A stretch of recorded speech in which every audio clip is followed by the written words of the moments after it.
ನನ್ನ ಹೆಸರು ಮಹಾಲಕ್ಷ್ಮಿ ಅಂತ. ನಾನು ಆವಲಹಳ್ಳಿಯಿಂದ. ನನಗೆ ಇಲ್ಲಿ ಹಾಸ್ಪಿಟಲ್ ಡಾಕ್ಟರ್ ರೇವಂಕರ್ ಹಾಸ್ಪಿಟಲ್ ಇದೆ ಅಂತ ನನ್ನ ಒನ್ ಆಫ್ ಮೈ ಸ್ಟೂಡೆಂಟ್ ಅವರ ತಂದೆ ನಾಗರಾಜ್ ಅವ್ರು ರೆಫರ್ ಮಾಡಿದ್ರು. ಅವ್ರು ರೆಫರ್ ಮಾಡಿದ್ಮೇಲೆ ಈ ಹಾಸ್ಪಿಟಲ್ ಹುಡ್ಕೊಂಡ್ ಬಂದೆ.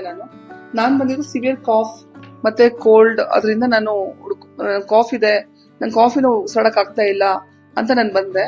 ಬಟ್ ಇಲ್ಲಿ ಹಾಸ್ಪಿಟಲ್ ಡಾಕ್ಟರ್ ವಿನೋದ್ ಸರ್ಗೆ ತೋರಿಸ್ದೆ.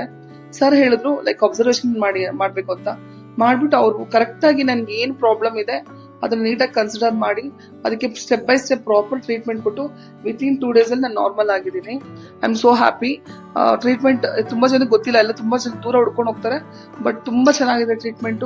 ಹಾಸ್ಪಿಟಲ್ ನೀಟ್ನೆಸ್, ಸಿಸ್ಟರ್ಸ್ ಆಗ್ಬೋದು, ಡಾಕ್ಟರ್ಸ್ ಆಗ್ಬೋದು, ಇಲ್ಲಿ ಸ್ಟಾಫ್ ಆಗ್ಬೋದು, ಎವ್ರಿಥಿಂಗ್ ಇಸ್ ವೆರಿ ಗುಡ್. ನನ್ಗೆ ತುಂಬಾ ಖುಷಿ ಆಯ್ತು ಹಾಸ್ಪಿಟಲ್ ಅಲ್ಲಿ. So thank you so much doctor Revankar hospital ಮತ್ತೆ ಡಾಕ್ಟರ್ ವಿನೋದ್ ಕುಮಾರ್ ಅವ್ರಿಗೆ.